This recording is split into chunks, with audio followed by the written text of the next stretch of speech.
Hi everyone, today I'm going to be solving Griffiths problem 5.15. So in this problem we have a thick slab that goes from z equals negative a to positive a, that's infinite in the x and y directions, that carries a uniform volume current in the x direction, and we are tasked with finding the magnetic field inside and outside of the slab. So the first thing I'm going to do is I'm going to figure out the directionality of the magnetic field above and below the xy plane. So in order to find the directionality of the magnetic field above and below the xy plane, we're going to use Biot-Savart's law, which is B equals mu naught over 4 pi integral of J cross r hat over r squared d tau prime. So the part of this that we care about is this cross product here, because that is going to give us the direction of our magnetic field.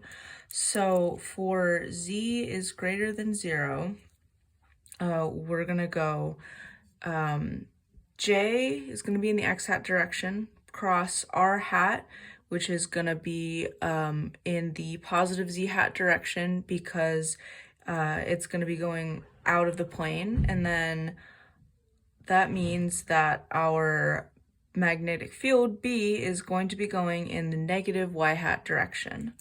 So B goes in the negative y hat direction.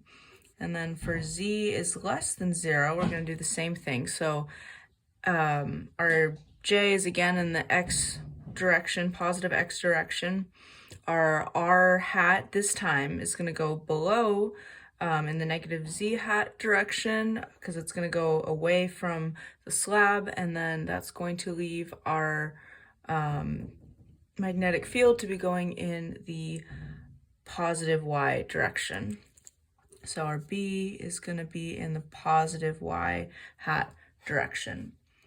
So now that we figured out what direction our magnetic field is going to be, it's time to actually solve it. So first I am going to focus on inside the loop. So I'm going to redraw this from a different perspective. So that's going to be our y-axis, our z-axis, our slab, and then I'm going to draw a little Amperian loop here that is going to have a height of z and a length of L. So now I'm going to use Ampere's law, which is the integral of B dot dl equals mu naught times I enclosed. So in order to solve for I enclosed, I'm going to be utilizing the fact that J equals dI over the dA perpendicular element. Now because current is constant over area, I can just say that J equals I over A perpendicular. And in this case, our area is just going to be L times Z. So I can say that J equals I over L Z, which means that I equals J times L times Z. So going back to Ampere's law, because B dot dl is constant over the Amperian loop, we can say that we can change that integral to just be BL. And plugging in our I here, we can say that BL equals mu naught times JLZ. Our L's cancel, and our B equals mu naught times J times Z. So now we have to worry about whether we're looking at above or below Z equals 0.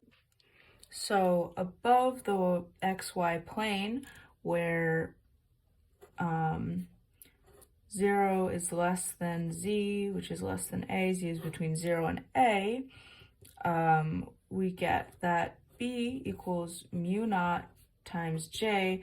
Now our Z is going to be positive here, but we are going to be adding a negative because what we found up here is that our magnetic field points in the negative y hat direction.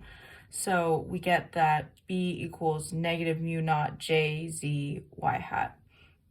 Now for negative A is less than Z is less than 0, so Z is between 0 and negative A, we get that B equals mu naught times J. Now in this case our Z is going to be negative Z, so we're going to add a negative sign out front, and it's going to point in the positive y hat direction. So now we're going to deal with the outside of the slab. So we're going to use the same logic. We're going to use that same B dot dl equals mu naught times I enclosed.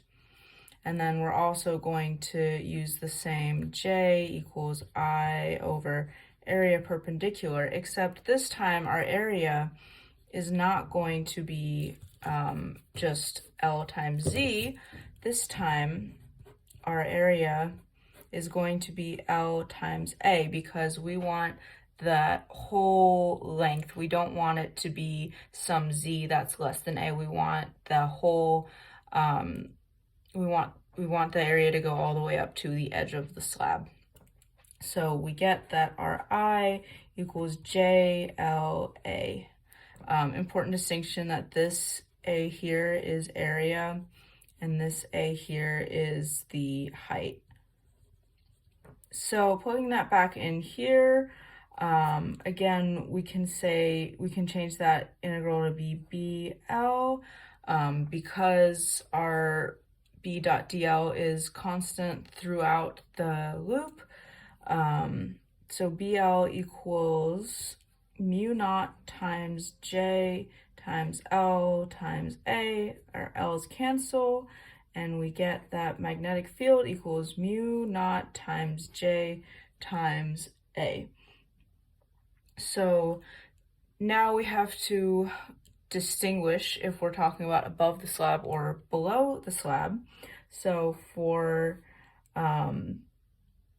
Z is greater than A, we get that B equals mu naught times J times A, and we're going to add a negative y hat direction there because like we found before, it's going to point in the negative y hat direction.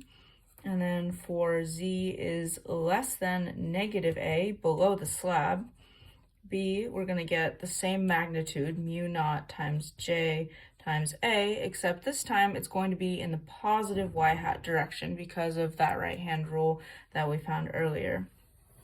So there you have it, the magnetic field above and below this type of slab.